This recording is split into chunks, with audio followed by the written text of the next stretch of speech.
Well, we are here live from Ritchie Brothers in Morris, Illinois for Equipment Theft Awareness Month. Elliot, thank you so much for being here today and traveling in, to be with us. Always. It is an impactful day that we've had here at Ritchie Brothers, and I was kind of surprised at all of the different elements. You know what I mean? Like everything from the stuff that people could put on the tracks for tracked units, to GPS, to fencing, to the networking events. Everybody who gets to log on to the emails. I love the fact that there's so many different tools helping. Like today was kind of an eye opener for me. I didn't realize all that stuff existed. Did you know about all of these elements? Well, I knew about them, but I've been a little bit close to some of these elements recently. But 5 years. But a year, 2 years ago, I would have loved to have the tools that are being developed now and some of the products and services that we talked about today. Yeah. I think it would have helped us prevent equipment theft, which is the whole point of it all. So, Amen. I'm so happy that we're joined here today by Sean Williams from First Place Rental, not too far from here in Oswego, Illinois, and also ARA of Illinois president. So, Sean, thank you so much for joining us on Shop Talk today. Appreciate it. Yeah, thanks for having me, guys. Outstanding. So, Sean, you spoke earlier during our press conference, and you have a lot of personal experience dealing with equipment theft. But before we get into that, you also have, I think, a really impressive and kind of unique story about how you got into the rental business and what you've done since you got into the rental business. So could you maybe just introduce yourself to us and tell us about that journey from your own personal perspective? Yeah, sure. So my journey started almost exactly 16 years ago, and I kind of got into the industry by happenstance. 2008, 2009, the economy wasn't doing very well, and as you very well know, it was hard to get money, and so I was working, I think, at Target at the time, and very low hours. And my friend actually worked here at First Place Rental, and he said, "Hey, man, we're looking for summer help. You should apply." So I applied, not knowing a single thing about rental, and I'm pretty sure the first 2 weeks that I was there, I just swept the floor. And as time went on, I started to grow within the industry, within the business. I quickly started doing deliveries and learned all the equipment and was sending out the equipment to then working the rental counter, then becoming a manager. In that time frame, I also went back to school and I got my bachelor's degree in actuarial science. Outstanding. Because I actually had no interest in staying in the rental industry. I just said, this is my pathway to what I actually want to do. So after I finished my degree, we were actually looking for a bookkeeper. And I said, you know what? I actually really enjoy numbers and accounting. I could probably do that while I'm still looking for a job outside of the industry. And so then I started doing that. And then I got really into the whole background of how the store operates and everything. And then I moved into becoming a full-time manager for a secondary location that we had. And that's when I pretty much was at the point where I said, okay, I'm not related to the family who owns this business. Where do I go from here? So I called the owner and I said, hey, I'd really like to talk to you, and pulled him in for a one-on-one and said, how can I be where you are 5 years from now? Wow. And so he was, pretty taken aback by that, but at the same time he was impressed. He has 2 kids who were not involved in the industry, so there was no transition at that point. So we were at that point just introducing EOS, the traction system. Oh yeah. And that's when the conversation began. How do we make this work to where you slowly take over the business, and I slowly work my way out of it. So 2019, we had come up with a plan. It was myself and another employee were going to become 5% owners each at the end of that year. September of that year, Scott, who was the previous owner, had a fatal heart attack at the store and passed away. So everything kind of just went kaput. His wife then became sole owner, and we were kind of just like, what do we do? Yeah. So my business partner and I now were just managers at the time, and his wife basically said, hey, you know, I'm going to give you guys full reign to run the store. You guys can do it. I'm dealing with a lot right now, which is An just understatement. Yeah, respectfully so. That's huge. Yeah. So we said, you know, we still want to go through with the deal, but now it's not going to be slow over time. It's got to happen now if it's going to happen. That's right. So we started off 2020 and we're like, all right, we're going full bore into this thing, and then bam, COVID hit. And we're like, man, are we even going to stay open? You know, Right. it's like nobody knew what was going on. So then we had to take, you know, 3 steps back. We got everything straightened out, you know, in terms of like how the store was going to operate during COVID. And once all that was in place, then, you know, we moved forward with the details of the sale. And then January 2021, we became owners. So yeah. That's a journey, man. Yeah, it was wild, Wow. wild journey. So then fast forward again to 2022, and we thought, man, we're doing so good at this, let's buy another place. So we ended up buying another store with 2 more locations. So then we had a total of 3. That was in 2022. We've since merged those 2 locations into 1, and now we have 2 locations. Congratulations. Wow. Yes. So So I got to Yeah. ask you the big question. yeah. With that incredible journey, what did you learn? Oh man, I learned so much, like just about life in general. Don't think I'd be the person I am today, you know, if it hadn't been for the industry.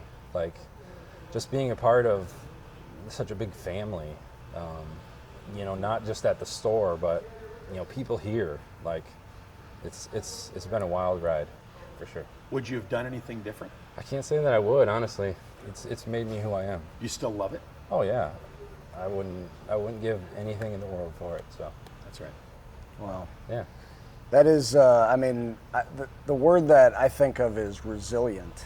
You know, I think as you were telling that story and explaining your journey, I mean, there had to be times where, you know, you were looking at a situation and saying, this might, you know, maybe this isn't the right place for me, but the fact that you looked at those situations as opportunities as opposed to dead ends kind of speaks to your character, and you know, I would say, and the resilience that you have. That, I mean, Great point. does that resonate with you? Oh yeah, I mean, there was a lot of times where it was like, oh gosh, I just need to move on, you know, especially in those COVID years. But I'm glad that I stuck through it and continued on. So here we are. And here we are, and you know, now you're the owner, right? Yeah, I mean, so exactly. you and Brian are, you know, the owners of the business, and you know, that's got to make you think differently about the way that you're running your business and, you know, different issues that you face as a business. How do you look at the business differently now than you did maybe, you know, 7-8 years ago? So for sure, you know, back then you could turn it off, right? You come to work, you work hard every day, and you do everything that you can, but as soon as you walk out that door, you just flip the switch and you go home. Not my problem anymore. Yeah, that does not happen anymore. So You don't have that switch. No, there is no switch. It's in your blood now, huh? Yep. So everything is rental in my house. You know, I have two little girls. My wife, you know, she works for us too. But my little girls even, they have their own little business cards that they carry around because, they love First Place Rental. So That's right. That is so cool. So- What is, like, when you look at that? I mean, obviously there's more that's on your plate as an owner, and there's more responsibility, and really the buck stops with you. But what do you find the most meaningful, from a positive standpoint? Forget anything money related, but just what do you look at as an owner and say, I really appreciate that I have this, opportunity as an owner? I think the fact that I've been in their shoes as an owner helps them, but also myself, understand what they're going through from their position. Not all owners have that. I've literally worked every position. So when I ask them to do something, or if it's part of their job responsibility, I have experience that I can actually share the same stories, the same struggles that they're going through with those types of things. And I think that's a huge difference for us. Definitely. I think that gives you, in their eyes, has to give you more credibility. Yeah. When you're talking with them about, whatever it is, whatever you're asking them to do, it makes a big difference when you can say, I did that. Yeah. I was in your shoes. Yep. at Yeah, one or point. still do. I mean, and that's the other big thing is we try to stay involved as much as we can in the day to day. It's obviously not as easy as it was, but when we can, we jump in, we load customers, we work the counter, we answer the phones. So What's the next evolution?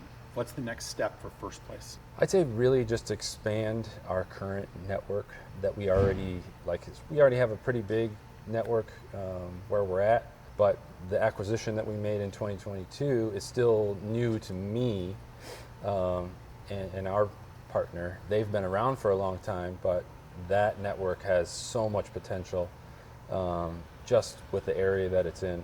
That's right. So as an owner, you'd have to deal with equipment theft. Correct. And you've had to deal with equipment theft, and Yes. and unfortunately, it's just an issue that we have to talk about because of how big of an issue it's become.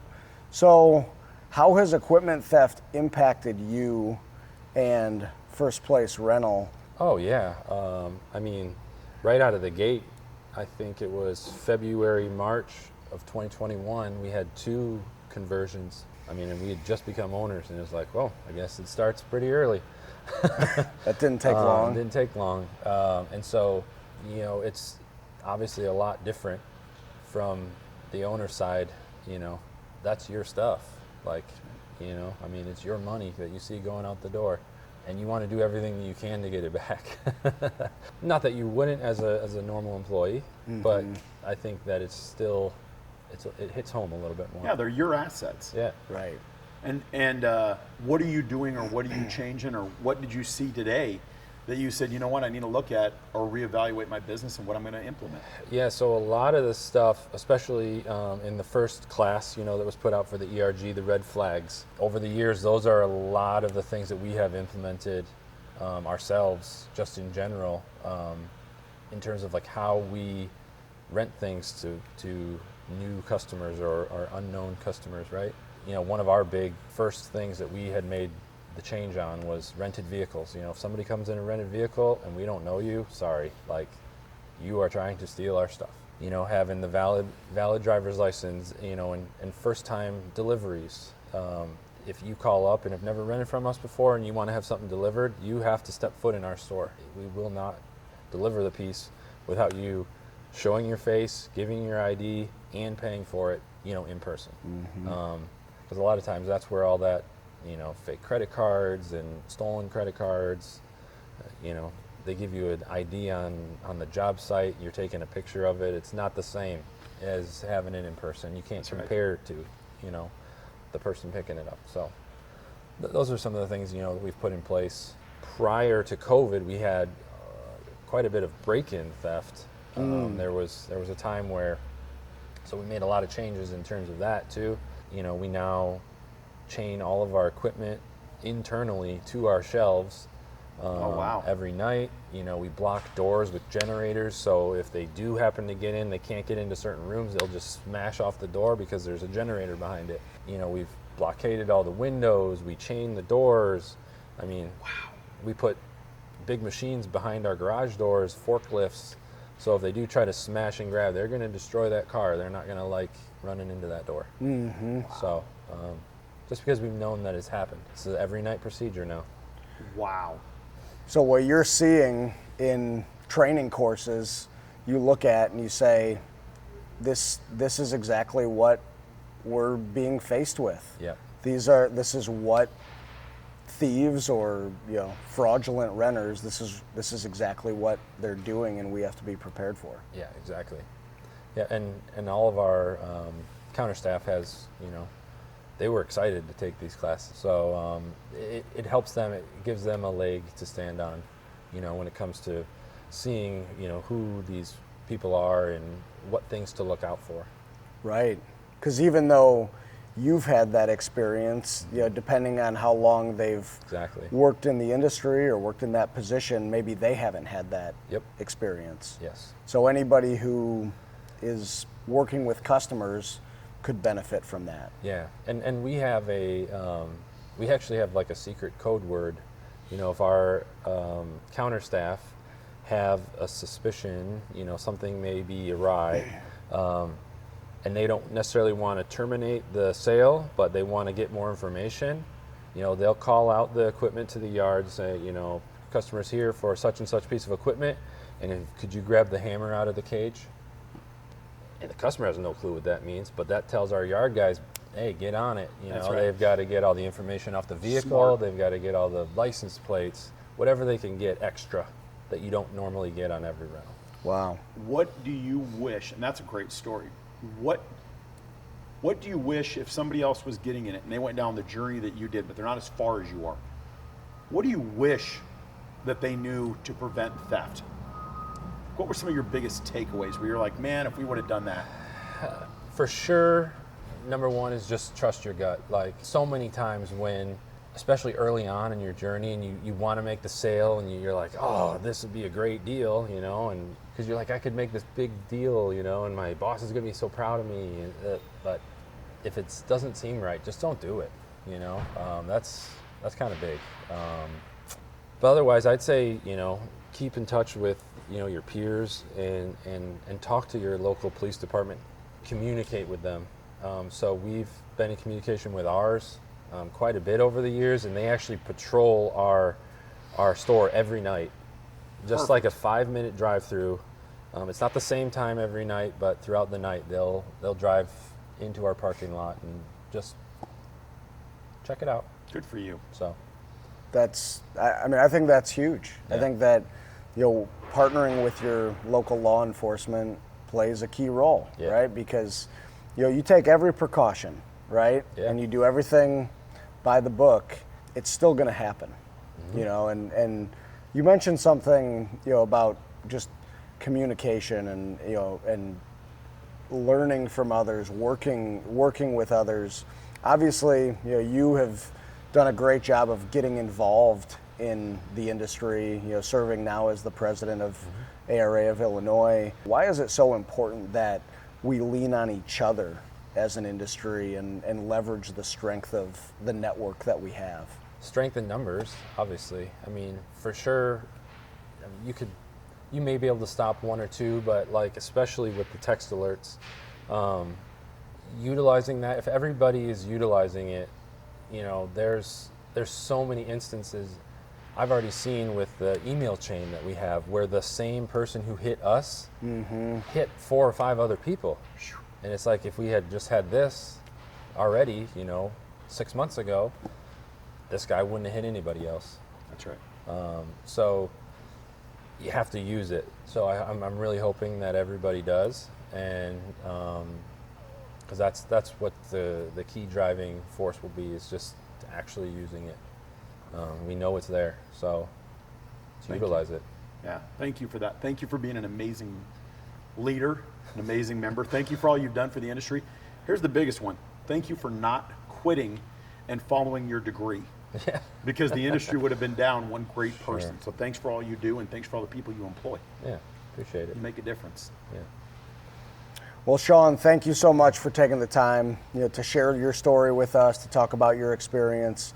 Like Elliot said, your leadership, is evident, and I think what you're doing, with ARA of Illinois, and what you're doing, just being here today, speaking about Equipment Rental Guard and how by working together and using the tools that we have available, we're all going to be better for it. And hopefully, again, you and everybody else, out there in the rental community has fewer of those feelings, that empty feeling in your gut I lost something. when you get that call that you never want to get. So, That's it. Yeah.